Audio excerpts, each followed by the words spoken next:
What's up, everybody? Welcome to the Historican podcast. We have a special episode for you today, and in light of Puerto Rican Heritage Month that's upon us. My name is Joseph Vasquez. We have an amazing show. As you see this book next to me, The Road of the 78 Prayers, we have the authors who put this together. But so in telling the stories, you're bringing life to this amazing tour, if you will, of an experience you had, and it became from tour to pilgrimage. Mm-hmm. And that journey, just that movement from tour to pilgrimage is amazing, right? And as rich, it's going to have textured realities for whoever does it. And that's just moving from an image that you talk about that gives the reality behind that, right? So what you've left for us is this artifact of a book. Tell me how you've experienced the movement from what can just be an image to be something much more deeper than what's that image. It's history, memory, it's spirit, it's motion, it's yourself. Like, can you tell me about that piece of your experience? I was just going to say, before you move on, the other question I wanted to just say real quickly, you asked about like a moving moment. So yes, there were those moving moments, but in the book, there are very few pictures of people. There might be a picture of our children when they were teenagers but very few pictures of people. But one of my most touching moments, I feel, for me, was we ended up in Barranquitas, but it was too late to go to the center of town. So we went to eat before we stayed where we were staying. And we went into this small restaurant and we were like dog tired. And there's a bartender in there, this young guy. And he's like, so, he's talking to us. What are you doing? So we're kind of explaining to him, but we're exhausted. And he was like, So he breaks out a bottle of Frangelico. And he's like pouring drinks for us. And we're doing shots with him. And he was just like so happy to just be sitting and chatting. And he was telling us about, how long he's been in the town. He's originally from Barranquitas. So that to me was touching, that we're like two total strangers. Spanish is not as good as we won't say we don't know, but not super fluent. But he was just willing to sit and share a drink with us and just let us chill and relax. To me, moments like that with people along the way were really incredible, because the hospitality, the interest, the take a picture of me, there was just love, that warmed my heart, because I'm like, okay, so these are the people, these are the people who live here and who treasure, or this life is important to them. And that's what they're showing me anyway, even if they have difficulties and troubles, like all of us do. The fact that they were willing in that spirit to sit and share a drink in this beautifully quiet space. You're in a bar, but you hear cookies outside. That was very touching to me. That was touching. Yeah, and I think that the to answer your most recent question right now, is that I think that it just naturally became that, because our own background is this openness to an awareness of the spiritual essence of life, and I think that we kind of live in that world. Professionally, I'm a religion teacher. I've studied spirituality and religion, so that's my context. Those are the images that I use to make sense of the world. And I think that that's true. I don't want to put words in your mouth, but I think that's true for Laraine as well. And I think that we're open to the possibility of an encounter with this bartender, this young guy, with a guy on a plane going back on a trip, who we started a conversation, taking a photograph of a police officer. That those are opportunities for the divine to speak to us and kind of say, yo, check this out. To be, as I said before, to be in a closed refinery, to be standing, to be in an artist's mill, in his workshop, and to be shown, works of art. That's sacred. That's divine. And so it's just natural for us for this to have started out as one thing, a little thing, but then it opened up to this other thing that God is living in this little island. God is present in this river. So Yeah. if we're open to it, we think of the Rio Grande and the poetry, that you've kind of become immersed in. It's at the core of what it means to be Puerto Rican. That God is speaking to us, in the island in El Yunque. So for us, it's just part of our context. It's a bias, that we don't downplay, we don't play it up either, but it just permeates, our work, permeates, what we do. I think also that when you're snapping photos and you're looking at what you took a picture of, I think after a while, I became aware that we were also snapping a feeling.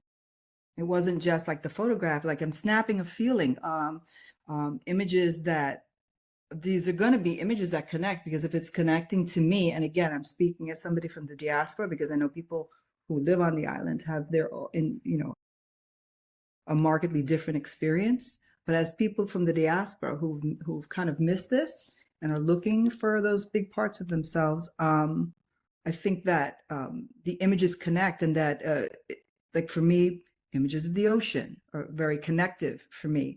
And then when it's true, when you know that you're snapping an emotion, is when, for example, he mentioned an old guy, and I'll tell you, we were on a plane going back to Puerto Rico. Actually, we had just submitted the manuscript.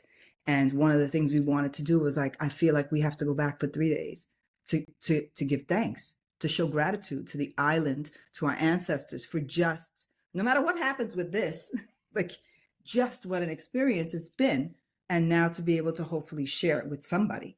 So we're sitting, this old man next to us, he starts talking, and he says, oh, I'm from Comerío. I'm going back to, in Spanish, he's telling us about his sister's 80th birthday or 85th birthday, and he's celebrating. So he's showing us pictures of Comerío. So of course I got a ton of pictures on our phone from the book, thousands. So I said, oh, just also, look, we have pictures of Comerío too.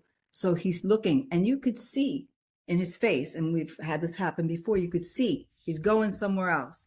He was like, oh, when I first came, and then he told this story, which I love. He says, when I came to New York, how they used to make fun of me, because when I would leave my house, I would take my shoes off and I would walk barefoot in the street, and people would come back and tell my mother, he's walking barefoot, he's walking without his shoes. He says, but that's all I ever did in Puerto Rico. He said, on the island, I walked without my shoes. He says, I couldn't get used to shoes.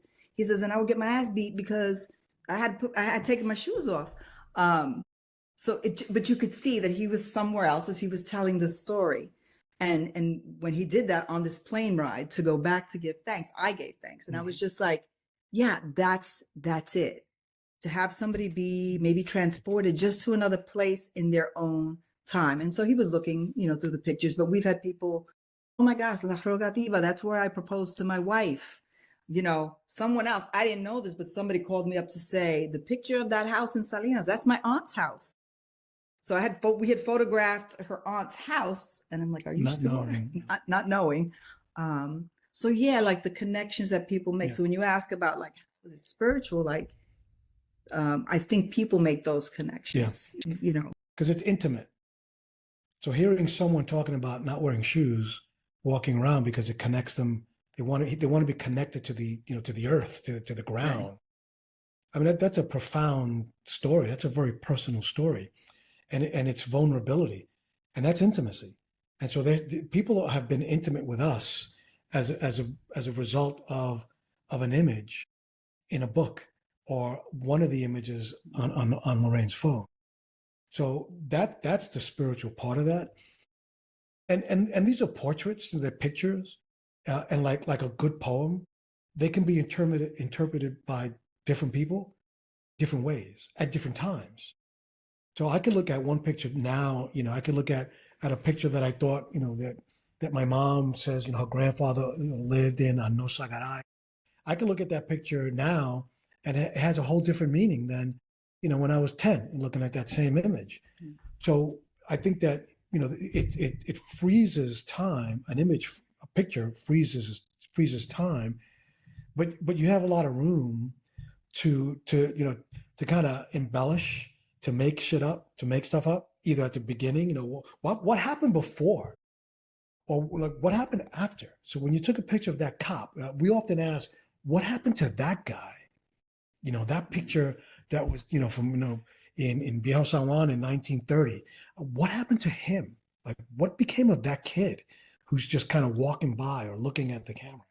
And we do that often if we see older pictures, not our own images, but what became of that person? So we think that the stories, the images lend themselves to different interpretations. They evoke different things, and depending on a person's mood and who they're with, something else will come from that. Right. So what I was going to say with that is that as people from the diaspora, if this is of interest to you, that pilgrimage for people who are in search of reconnection, that pilgrimage can't be dismissed, because as you move to reconnect, as you go back, I believe that pilgrimage and that connection is, for us, it's the reason why we clap when we land. Mm-hmm. That is the reason why we take a deep breath when you exit the airport. I would imagine that most people are like, let me just take a deep breath, because you smell it and you feel it. And it's the reason why so many people cry when they leave, mm-hmm. And so pilgrimage, I don't think that can be dismissed. And pilgrimage doesn't have to be a 22-day trip to every town. It is just go back, reconnect. Where was it that your parents, if that's what's meaningful for you? Maybe it wasn't a parent. Maybe it was a godparent. Maybe it's a river that you feel drawn to, water, a mountain. I think that, and not to over spiritualize it, if that's even possible, but I think that your soul knows what it needs. And I think that part of the reason, I'm not a sociologist, but I'm sure that there'll be courses, if there aren't already, exploring, the impact and the effects of Bad Bunny's most recent album. But I think it resonates so deeply with people at a spiritual level, to the point that they'll go back to Puerto Rico. And he had no problem, filling, that venue, every show, from a lot of people, not just from the island, but a lot of people from the States, stateside, who wanted, to reconnect to that. And so I think that there's, there's a, I don't want to say reckoning, but I think that there's this, it's almost like a revival. When I hear people speak about this album, they speak about him, not that he's the Messiah, he's none of that, but there's something else that's been percolating, that's unsettled in a lot of people, especially in the diaspora, that feel disconnected, and maybe they're kind of feeling a little out of sorts, and like, well, where do I belong? Where's home? And this album, I think, for a lot of people, I think he's given a sense of permission to people, because there's always that, Elizabeth Velasquez has a poem, can I be Puerto Rican if, and so she names all of these things, and that resonated with me, because those are the questions you timidly ask yourself. I wasn't born there, I'm not as fluent, but we're really only one generation removed. Like, what's the difference? I mean, I know there is a difference, leaving the island and leaving the Bronx and going somewhere else. It's one generation removed. I'm sure that you feel, Joey, you feel a loss for your son. If he didn't grow up in the Bronx, you're like, oh, pobre guy, you didn't grow up in the Bronx. It's the best. I exposed him, so he knows he's street smart. Right. But I'm saying, like, what that experience was like for you, and you're almost like, oh, And so I think that's the same of us in the diaspora. People know what that experience was like to have part of your life in that space, and that, we kind of long for that. Yeah, before I cry too much, no, don't stop.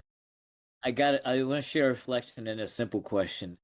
I have a life ethos, where my promise to myself with anyone I interact with is to, no matter who they are, whether it's someone I'm in the hallway with, a homeless person, or you guys, to find a two-way street, to find a piece of myself in them, and allow them to find a piece of themselves in myself, and allow that path to open up. And I believe that for me is my sense of spirituality, the way I see the world, the way, as you so eloquently stated, David, the way I put the meanings of the world together and name it. And you've just breathed so much life into that, and so much meaning into that, in a way that I have not felt ever. I just want to share that with you because it comes from the diaspora. The things you mentioned, Laraine, and the conversations that you felt in your body, I just felt in this conversation. So kudos to the spirits. Yeah. And then practically, how on earth did you manage to decide which pictures to put in the book of the thousands that you have? Because they didn't even have all of them in the book. Yeah, of course not. How did There's you? over 4,000 photos, and we continue to. We're not sure what we're going to do. My dream is a gallery. My dream is a gallery where maybe mostly the photos from the book, you can't like have so many photos in a gallery. I understand that. But my dream would be to have the photos arranged in such a way, maybe as they are in the book, so that the people who would visit the gallery could take a trip through the island of Puerto Rico. And if you were standing in front of your town, you're like, are you from, like, oh, I'm from here too. Because if you're lingering in front of Naranjito, clearly somebody else, are you, so, and then to have those conversations. So, I mean, it's in the ether for me, and some of the things that I was discussing about like how to move forward with that. But yeah, we have every time we go, we continue to take, and we have them cataloged in the same way. Like the last time we were there, we found this place, Palaceta de Morro. It's a mansion. It's this beautiful estate in Puerto Rico, in Moca, and oh, like this is amazing. It looks like a southern plantation. But there's a history behind that. It was closed. We couldn't go inside, but the grounds were kept immaculate. So people say, like, why do you keep going back? We always find that there are other things to discover. And the trains. And the trains. So there were trains that circumnavigated. Can I say that? Or was navigated an ocean that went around the island. And this is part of the history of Spain.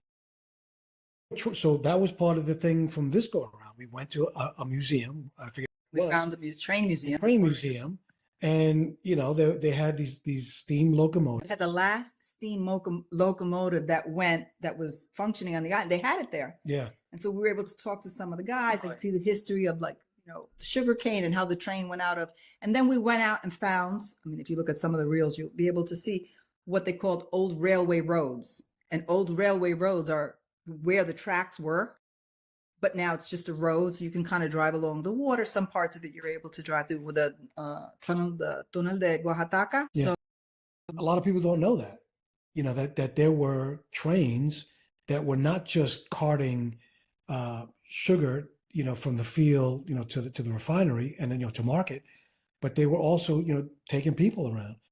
But that all vanished. So we're still going back. I'm doing some video now and posting some stuff, and we did stop at a couple spots along the way. But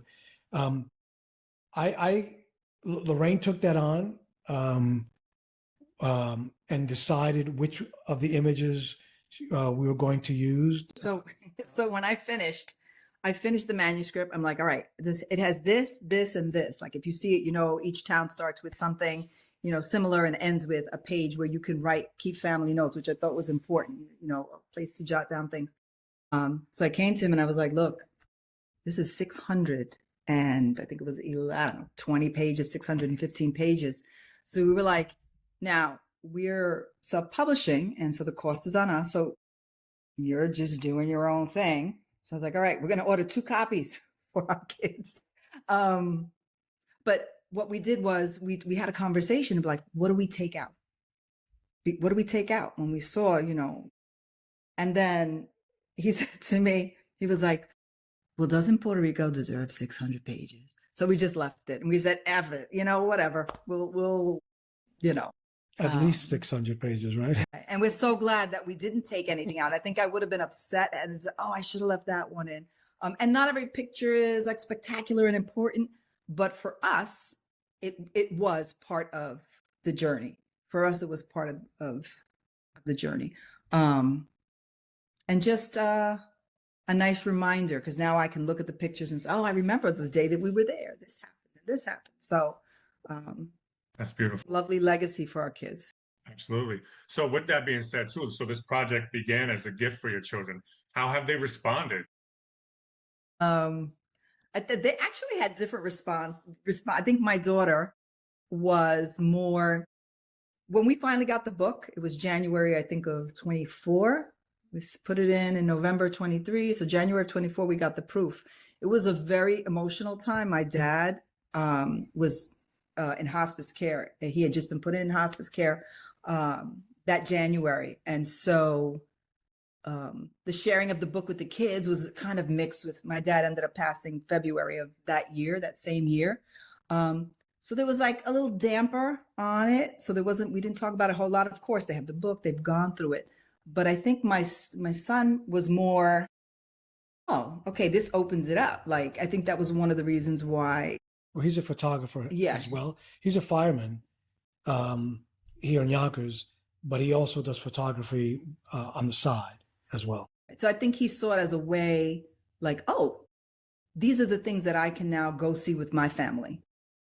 You know, there's other things outside of Ocean Park and outside of, so we will travel to my wife's family's towns. We could, so there are other things on their agenda in terms of the island. And, to hear him say, looking ahead, the thought of having someplace that is a family home there is important. I think my daughter, on the other hand, was more like, she said that. She's a school psychologist, so she tends to go a little deeper. And not that my son is not, he likes depth, but she's also a little bit more poetic. She's also an artist. So I think she kind of went. How will this, deeper. Yeah, she said, how will this be? She says, my thoughts first were like, well, how is this going to be received? Is anybody going to be critical of it? Yes, is anybody going to be, because she also understands that role of the diaspora. Like, do you belong? Do you not belong? And I think she had some experiences, of that. And so they were different, but I think in the end, because after the book, we then ended up traveling as a family for his wedding there, that kind of brought things full circle because everybody was there with their children. We were there with my mother, and with the in-laws and my nieces and nephews. So it was just a trip where I think they were able to both feel, okay, this is what this is, The legacy is, yes, the pictures. Now we have a little bit of a roadmap, but it's coming with family, and it's coming back, and making sure that we come back and bring our kids. That's beautiful. Oh man, the way you've described all of this and what you've shared here in this time has been so beautiful, and especially the way you guys articulate everything, and then the stories that you're sharing and the emotion is. It's such this has just been an experience itself. Just this conversation, it's been so beautiful. And some of the questions we have, I feel like you've answered those things, right? About projects like this that can play into healing disconnection within the diaspora. You've spoken on that a lot. Why is recording names and memories and stories so vital for the next generation, would you say? Why recording names is so important?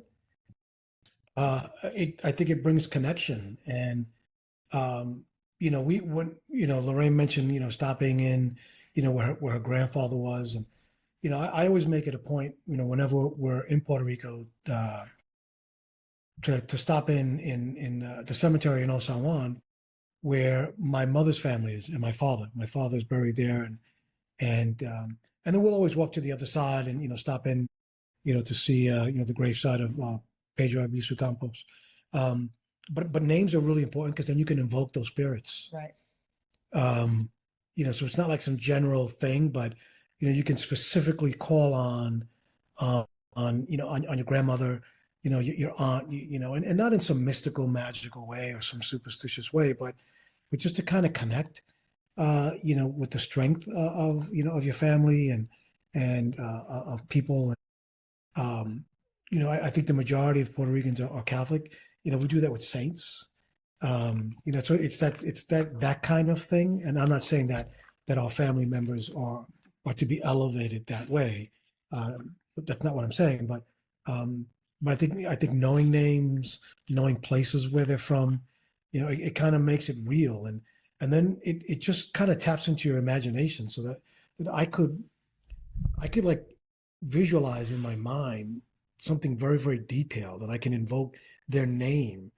So names are critical for sure. And I love what Laraine had said about, when she was at her grandfather's grave and feeling a sense of connection, like the filling in the gap, right? And the history became a lot more real. Like I know for myself, like I've been doing my family tree for a number of years because I didn't know a lot. My father told me some things, but there was so much more. Like I grew up in my household with my father and my grandfather, my aunts, and all that stuff. It was kind of a small family, but I didn't realize how big it was. So as I was started learning about my family tree and then learning on history, that helped me to connect and fill in the gaps. So, well, I wonder if this was going, like, for instance, I have a poem for my grandmother who I never met called Womb of Rebellion. And the reason why I wrote that, because my father was born in 1940, and a few years before that, that's when they started like sterilizing women, So I was like imagining my grandmother must have been some rebellious woman, like, no, I'm not gonna, right, so like just that filling in the gap. And that just brought such a sense of who I am and my identity, and just again just feeling this rebel, like our people, there's the resistance in us, the fight in us, the resilience in us. I think that's just beautiful. So I love how you articulated that, Laraine, with filling in those gaps. We are our stories in so many ways. I want to thank you for that. Yeah, I was just going to say there aren't very many pictures, but one of my favorite pictures in the book is a picture. It's on page 624. So you guys can look at it later. It's one of the few pictures of somebody in a picture, and it's actually, we had the privilege of. Now I want to see it. It's you. Oh, Joseph, you got the book right there. Open it. Yes. So his dad passed away during COVID, and of course we had to wait. But we returned to bring his ashes, and we stayed in Old San Juan. We often stay in Old San Juan because that's where his family is. And so we stayed in Old San Juan so that their family is buried in Santa Maria Magdalena Cemetery. That's right by the fort. It's at the bottom of the hill. So it's a picture of him walking his father's ashes home. And to me, that was very meaningful. That's what this is kind of about. So he was able to carry his father's ashes to the church and then to the cemetery, which was very meaningful for us. And I know for him, for different reasons, but that's kind of what this is. What are those memories that kind of make you? And so that's one of the few pictures of a person in the book. Yeah, my father, when he was passing away, it was just at the beginning of COVID, and they called me to tell me he was passing away. He had hours, so I said, "Well, can I go?" Thinking, everything was closed, and they said yes. So I was with my father before he passed away. So he was typical pops, and he went down the list of all the things you need to take care of. And then he said to me, "You better make sure that I'm not like tirado somewhere," because he wanted to be, cremated. So he said, "I don't want to be tirado, en el piso ahí, tirado." And I was like, "I got you, bro. I got you." And so that's that image. I'm like, "All right, man. I got you." And that's important. And so that's something I feel my children will have. That's how your grandfather arrived in that cemetery, at the hands of his son. So So now I know which bookmark to page, because to come full circle, my boy is going to be the first one to go back to the island. beautiful. It's my father, who Wow. just passed away about 8 months ago. And he has the vessel. He's going to take my papi back to Beautiful. the island. And it's his first time back. It's such a beautiful pilgrimage. I didn't even know this was going to go there. Yeah. Joseph, thank you for bringing these people to our service. And so many people left. And I think that, perhaps, Angel could talk about this, but, or maybe he did. I didn't see his whole interview. But so many people left thinking they would never return. And every time I hear, the song, the Viejo San Juan, and Mi Viejo San Juan, it always makes me cry, because I think of my grandparents, I think of my mother and so many other people who left knowing that they were never going to be able to return. for whatever reason, or if they did return, they weren't returning to what they left. And so many people have never had the chance to go back. So my father and so many other fathers and mothers never had the opportunity to return like my grandparents did, like my dad did, like my mom will at some point. So we have a responsibility to bring our families back home. That's a given. And that's a sacred responsibility. And my father said, "Dad, you need to do that." And I was like, "Oh man, I already said I wasn't." But right, yeah, I got to do it. I got to bring my father back home. And then every time we're there, I pop in and I say, "Yo, pops, bendición, what's up?" I sit and chill, and then I go and see my grandparents, and I say, "Bendición." I sit for a little bit, my grandparents, my great grandparents, and then we leave. For those who are in the diaspora who want to reconnect with Puerto Rico, what advice would you give? I think people have to listen to what it is they feel is calling them. Is it a trip with my family? Is it a trip just to go by myself and get a feel for this? If you're part of the diaspora and you do feel that call, to go, carefully and respectfully, but to go, because our families are not that far removed, and you feel when something is lacking in you, and you feel like, I need this part of me. And I think that's a natural thing when you look for those parts of yourself. I do think as we're called to go back, we have to think of the ways, aside from these spiritual pilgrimages, how can we, if we are going back, how can we go back in service? What are the ways that we could return in service? What does that look like? And I think a lot of us in the diaspora maybe are not sure right now because there's a lot of things in flux. But there are different groups to join. You may not join any group. Maybe you go and decide, yeah, you know what, I'm going to look into repurchasing a piece of property for myself and my family so that we can take up space on the island and be a productive part of it, not taking from it, but bringing to it and adding to it.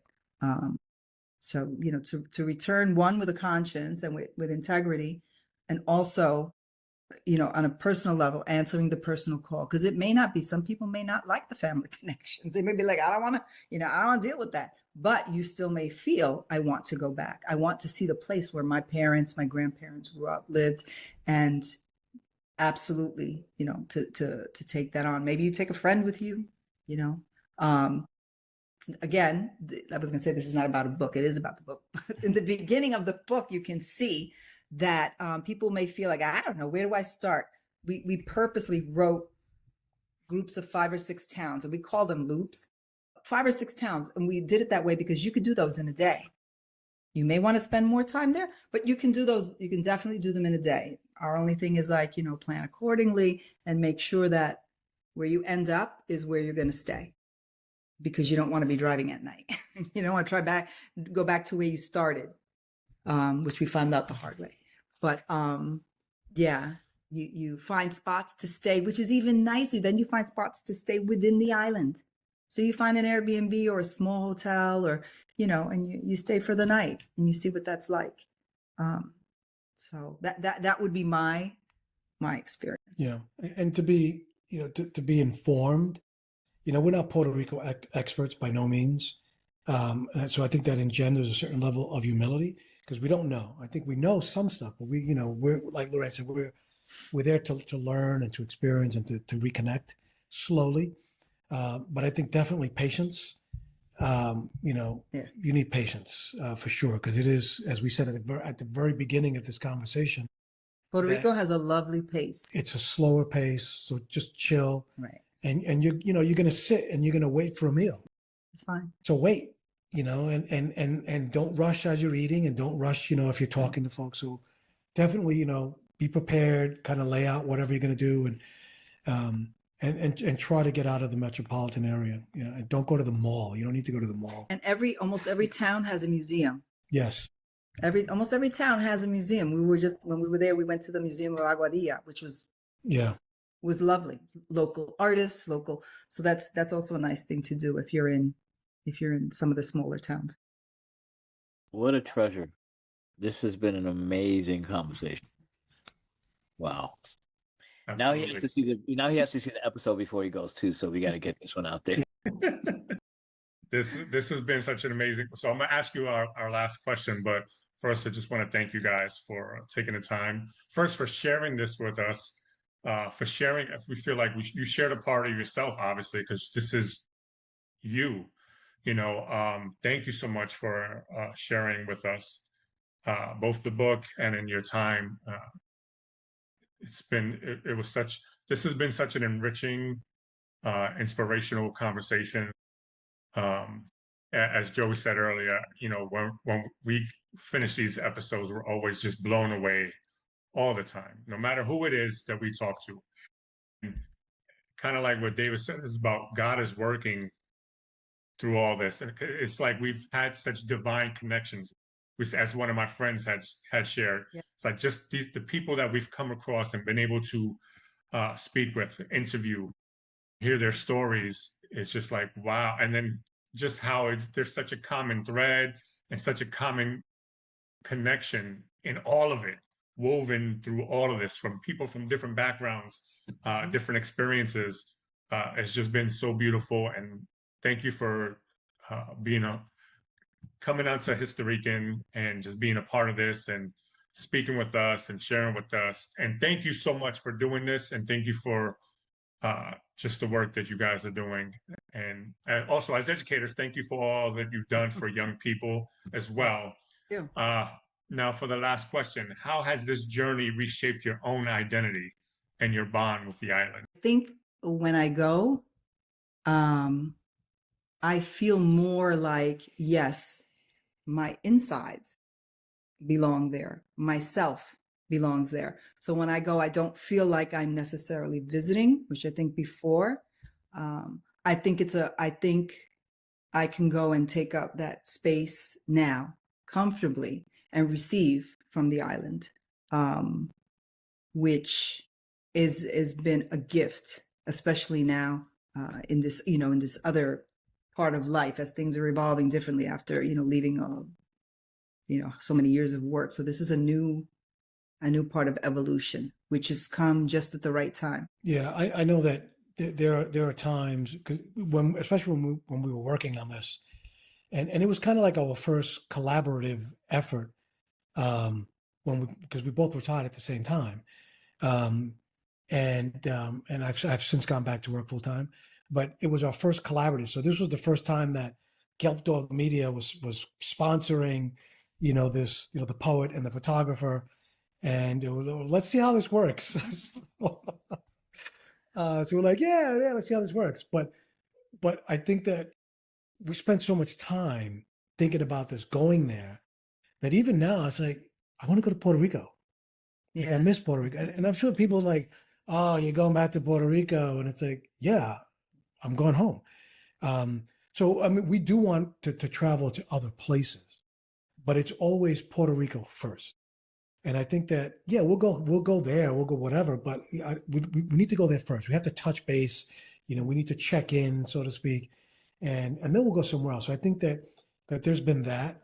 And I think that, as I said, I've always had this independent minded bias and this lens through which I saw Puerto Rico and how it related to the US. But I become more expressive of that. And not that I kept it to myself before, but I don't think anyone really cared. People probably still don't care. But now it's like, when it comes up, it's like, oh, Puerto Rico needs to be free. Let them decide. Let them do it on their own. Oh, it's like, how is it that, a subcommittee of Congress gets to decide, whether these people can choose for themselves? It's like, let them choose and let them do a binding. So whatever, this is not a political podcast, but so I think I've become more of that. And, I've always owned that part of myself. And I've always I've always kind of worked in schools that I was clearly the minority, in terms of, my ethnicity. And so it's always been a thing. And I remember going to college up near outside of Albany and flying a Puerto Rican flag that I still have, in my dorm room. People were like, what the hell is that? And they were like, well, who are you? Like, where is Puerto Rico? And Wait, where'd you go? What I school? went to Siena College. Oh, I went to Union. So we were Oh, so close together. Holy yeah. I mean, you might be my brother from another mother. man. This is crazy. Oh, brother, we're gonna pray together one day. We are Yeah. definitely pray We'll all together. get Let me together. tell you that. Yeah, we'll sit down. We'll have some pitorro, and we'll figure it out. Absolutely. But there was this thing. I was like, no, I'm Puerto Rican, and that's what it is. And I think we've kind of owned that a little bit more since we've kind of worked on this. And I think we feel that we can because we know more. And I think that it's given us, the little bit that we know has given us license, has given us permission, to claim it full throat. Like, nah, I'm Puerto Rican. If you don't like it, you know what? Fuck you. It doesn't matter. I don't care. And I cuss a lot. But also sharing it in the context of the photographs. This is why, because we've traveled to every part, and I wish we could show you the map, because the map is lit up because it's marked with every place we've been. So when you open up this huge map, and it's actually what we used in the car, it's like dotted with, so yeah, we've been, and then you don't know what you know until people start asking you questions, and you're, oh yeah, no, you can go. So it's just been a lovely learning curve. Like I truly appreciate you guys even remotely thinking that we're worthy of the conversation. So Absolutely. much appreciated. Much appreciated. Much appreciated. Wait till the podcast drops and other people hear. You'll know. Yes, then you'll know. Appreciate it. And please laminate that map, because the history of our That's the next, okay. yeah. Yes, I'm That's sure going part to of be in the it. gallery. There you go. Yes, and I was going to say, and next, when you guys have that gallery in the exhibit, please let us know, and we try to have somebody from our team to go Awesome. and cover that and stuff, if you don't Yeah. mind. Awesome. Yeah, absolutely. To support. Yeah, and I think that this whole thing has opened up a whole new world to us, and it has put us in contact with the likes of you guys. You would not be talking to, David and Laraine, from, William Peng from off the street, so this has put us, there is a serendipity to this. This has put us in contact with, with you, and, we mentioned Caridad, so, we're working with her a little bit, just a tiny bit, so it has afforded us the opportunity to be with people who are really immersed in this, in these conversations, who are really, involved in some of the poetry that's kind of animating, the independent movement in Puerto Rico among some younger folks. So, we're honored, we're literally along for the ride. Yeah. That people have, hey, come join us. So this is fuel. Okay. So yeah. this is fuel. These interactions are Sure. fuel for us to say, right, maybe we will keep in mind and do, something else along the same lines. I did, Joseph mentioned that there are several people who are poets on the panel. I too write. I barely perform because I'm not that type of person. I don't do it out in public. But I did include 2 poems toward the end of the book. One is about my grandmothers, and the other is just about, arriving there and, traveling to Puerto Rico. So I have a couple of others, but I just threw 2 in there. And then we have some family pictures of our ancestors. Actually, we dedicated. Yes, I love that. We said thanks to the ancestors. That was beautiful. And the poems are amazing as well. You're a great poet. I appreciate that. Thank you. And thank you so much. Thank you so much for having Absolutely. us.